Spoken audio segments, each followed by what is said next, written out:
Hello everyone, welcome to the video lecture series of Network Analysis and Synthesis. The subject code is BEC303 and here we are in lecture number 1B of unit number 5. So last lecture हम लोग बात कर रहे थे sinusoidal response from pole zero location, जहाँ पे हमने different poles के basis पे sinusoidal response यानी कि response क्या होगा सिस्टम का, सिस्टम स्टेबल होगा या अनस्टेबल होगा, वो सब हमने स्टडी किया था।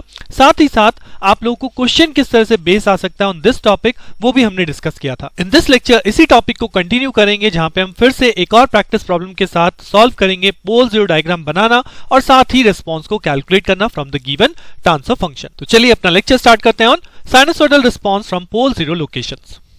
सो here's example number 2। Last lecture में जो हमने किया था सेम उसी बेस पे एग्जांपल है। obtain the time domain response and pole zero diagram of the given function ifs is equal to 2 of s divided by s plus 1 s square plus 2s plus 4। Right, सो अब यहाँ पे इस question में अगर आप difference देखेंगे तो last question में मैंने केवल सिंपल पोल एग्जांपल लिया था, जहां पे आपके पास पोल्स थे s प्लस 2 s प्लस 3 यानी कि सिंपल पोल या आप कह सकते हैं pole on real axis. But यहाँ पे अगर आप इस फंक्शन को देखेंगे s square plus 2s plus 4 when we calculate the value of poles, तो यहाँ पे आपको मिलने वाले हैं कॉम्प्लेक्स कॉन्जुगेट पोल। राइट, तो सबसे पहले पोल जीरो प्लॉट हमें ड्रॉ करना है, तो इसके लिए हमें पोल और जीरोस कैलकुलेट भी करने हैं। तो यहाँ पे जीरोस अगर आप देखेंगे तो s इज इक्वल टू 0 पे हमारा 0 है, यानी कि अगर मैं एक s प्लेन की बात करूं तो यहाँ पे सबसे पहले s इज इक्वल टू 0 पे आपका 0 ड्रॉ हो जाएगा।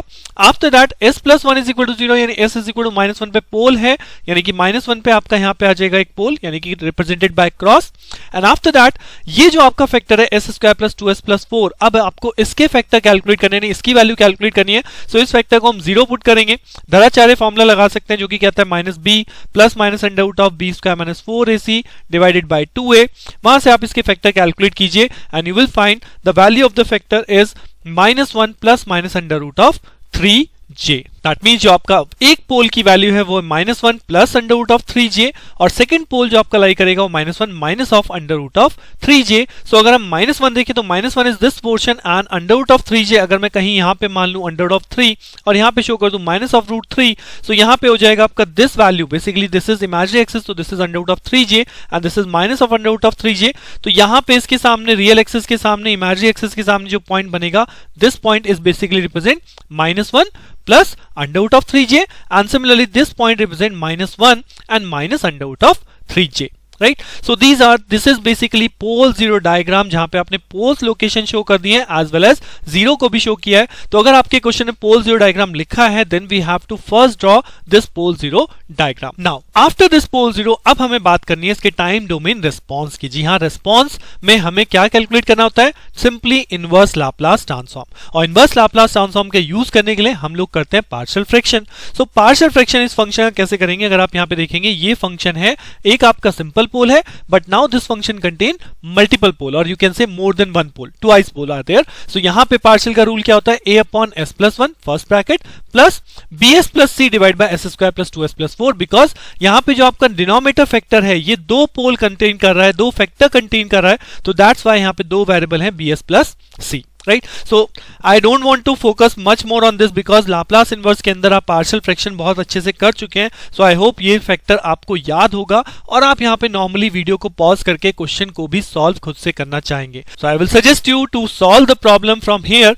और जो नहीं करना चाह रहे हैं अगर आपने कर ली है तो उसके बाद अब प्रॉब्लम का सोल्यूशन भी देखिए। सो सोल्यूशन में अब यहाँ पे नेक्स्ट स्टेप क्या होता है, we have to calculate the a b and c value, और वो कैसे कैलकुलेट करते हैं, बिकॉज जो हमारा सिंपल पोल होते हैं उसकी वैल्यू, जैसे कि यहाँ पे a है, a की वैल्यू मैं कैलकुलेट कर सकता हूं by putting the factor s plus 1 is equal to 0, but b और c की वैल्यू मैं डायरेक्टली इस तरह से कैलकुलेट नहीं कर सकता।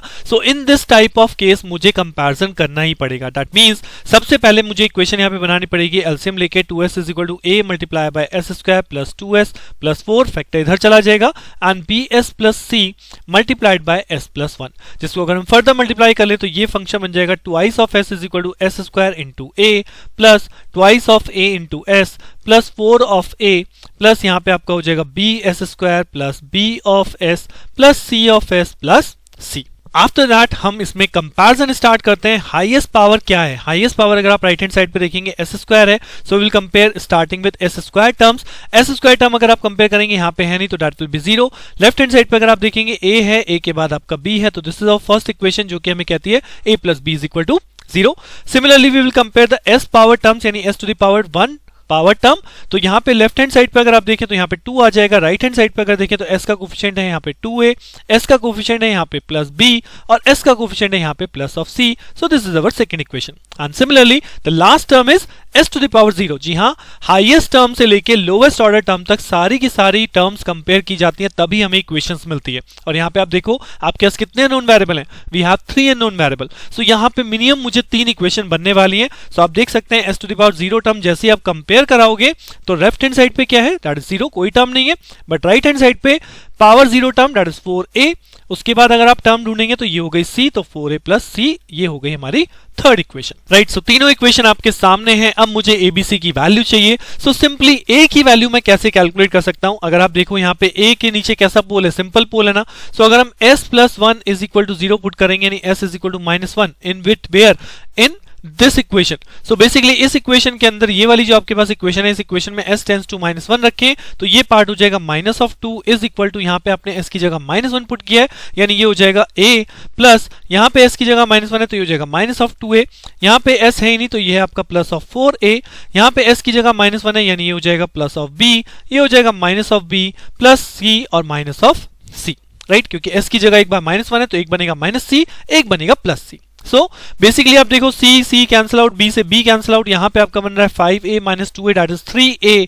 सो 3a इज इक्वल टू -2, यानी a की वैल्यू जो मेरे पास सॉल्व होकर आएगी वो आएगी -2/3. तो a becomes -2/3. अब अगर a की वैल्यू है तो straightforward from this first equation I can write b is equal to -a, यानी b की वैल्यू जाएगी मेरी 2/3. और सिमिलरली अगर आप थर्ड इक्वेशन से देखेंगे, फ्रॉम दिस थर्ड इक्वेशन यहाँ पे a और c का रिलेशन है. सो अगर हमारे पास a की वैल्यू है तो c की वैल्यू बनती है -4a. अगर a की वैल्यू यहाँ पुट कर दो तो c की वैल्यू जाएगी 8/3. So these our 3 values a, b and c. Simple process है, पहले आपने पार्शियल फ्रैक्शन किया है क्योंकि यहाँ पे स्क्वायर फैक्टर है. So I have taken bs plus c. उसके बाद कंपैरिजन करना पड़ेगा, कंपैरिजन करने के बाद इक्वेशन है, इक्वेशन से आपको abc की वैल्यू मिल गई. The same value will be put over this equation so that this equation becomes i of s is equal to -2/3 divide by s plus 1, जहां पे आपकी a की वैल्यू हो गई -2/3 प्लस b की वैल्यू हो गई 2/3 ऑफ s प्लस c की वैल्यू हो गई 8/3 divide by s square plus 2s plus 4. So this is the first step. यहाँ पे अब तक हमने क्या किया है, अब तक हमने पार्शियल फ्रैक्शन किया है.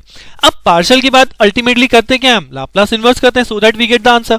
सो अगर आप यहाँ पे देखोगे दिस फैक्टर इज सिंपल. अगर मैं इसका आपको लाप्लास इनवर्स बोलूं तो we can write the Laplace inverse that is -2/3 e to the power -t. But how can we write this factor Laplace inverse?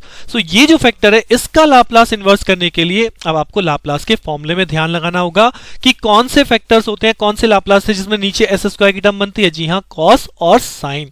अगर मैं साइन की बात करूं तो यहाँ पे होता है a upon s square plus a square. अगर हम कॉस की बात करें तो s upon s square plus a square. So this first formula अगर आप देखेंगे तो ये इनवर्स किसका है, ये इनवर्स हो जाता है साइन ऑफ 80 का, जबकि ये इनवर्स हो जाता है कॉस ऑफ 80 का. राइट, सो सिमिलर केस में यहाँ पे जब भी आपको स्क्वायर फैक्टर डिनोमिनेटर बन रहा होता है तो यहाँ पे कॉस और साइन की टर्म ही आपको एज ए रिस्पॉन्स में मिलने वाली है. बट अब इसको फर्दर सॉल्व कैसे करेंगे? सो यहाँ पे आप देखो ये s square plus a square है. अगर मैं यहाँ पे बोलूं s plus b whole square plus a square, so I hope आपको कुछ याद आ रहा होगा. This is nothing but time shifting property का फॉर्मूला है. जब यहाँ पे s के साथ s प्लस b स्क्वायर हो जाता है तो यहाँ पे simply e to the power minus bt sin 80 हो जाता है. तो वही सेम चीज आपको यहाँ पे बनानी है.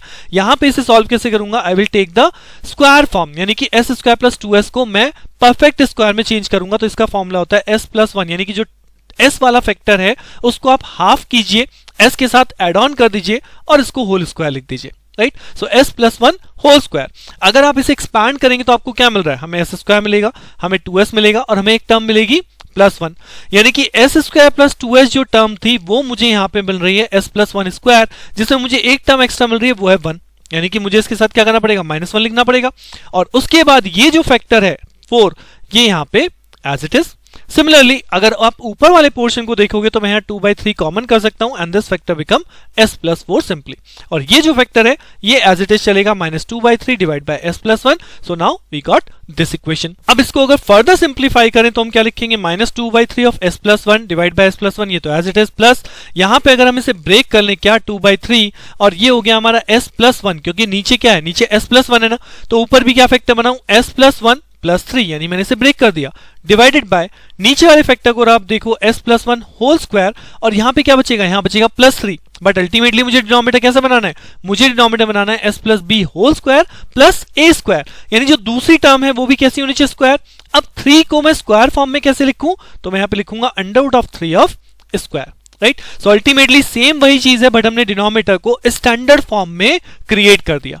अब अगर हम फर्दर देखें तो यहां पे आपके दो टर्म बनते हैं, अगर नीचे s प्लस बी होता है तो आप कॉस वाले फॉर्मूले में आप देखोगे ऊपर भी s होता है नीचे भी s होता है, तो अगर s की जगह s प्लस बी आप लिखोगे तो ऊपर भी s प्लस बी होता है और नीचे भी s plus b whole square होता है। तो सेम चीज यहां पे s प्लस 1 ये जो हमने ऊपर बनाया इसलिए बनाया सो दैट अब ये जो न्यूमरेटर टर्म है ये आपका अलग अलग सेपरेट हो सके, यानी कि हम टर्म क्या लिखेंगे, -2/3 upon s plus 1 as it is plus 2/3 जो कि आपका एक कॉमन फैक्टर है दोनों के लिए, multiply by s plus 1 divided by s plus 1 whole square plus under root of 3 square, ये आपका पहला फैक्टर बन गया। उसके बाद अगर आप देखोगे ये 2/3 जब इस 3 से मल्टीप्लाई होगा तो टर्म बनेगी ओनली 2, यानी यहां पे जो आपका नेक्स्ट फैक्टर खुलेगा वो खुल के आता 2 upon s plus 1 whole square plus under root of 3 square.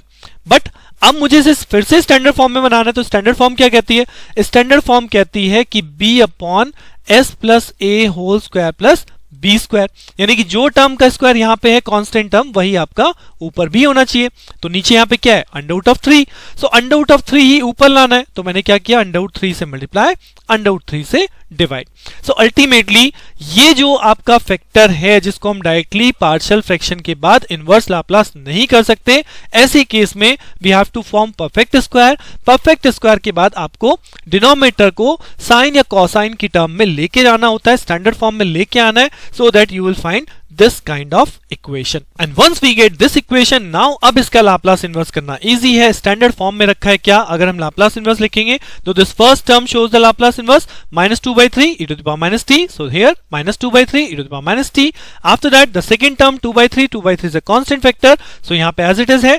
अब ये जो टर्म बनी s plus 1 divide by s plus 1 whole square plus under root of 3 square, that means e to the power minus of t, जो कि यहाँ represent कर रही है s की जगह s प्लस 1, तो शिफ्टिंग प्रॉपर्टी है e to the power -t, और उसके बाद ये फॉर्मूला बचेगा cos of under root of 3t, right? So here it is e to the power -t cos of under root 3t. Similarly the next portion 2 by under root 3 is a constant function, यहाँ पे बाहर हो गया as it is, और ये जो अंदर वाला टर्म है ये रिप्रेजेंट कर रहा है e to the power -t and sin of under root of 3t, right. So इस टाइप के क्वेश्चन में आपको लेंथी जरूर मिलेगा, बट स्टेप बाय स्टेप इसको फॉलो कीजिए and you will definitely get your answer, right. So जो ये टॉपिक है आपका the first topic of your unit number 5, that is what, that is sinusoidal response from pole zero location. So different poles location से क्या response generate होता है, इस पे क्वेश्चन आ सकता है। अदरवाइज जो प्रैक्टिस प्रॉब्लम मैंने आप लोगों को यहाँ प्रॉब्लम सॉल्व कराई है उसमें यही है कि कोई फंक्शन गिवन है and you have to just find out its inverse Laplace using partial fraction, फिर चाहे वो सिंपल पोल पे है चाहे वो आपका कॉम्प्लेक्स पोल्स पे है,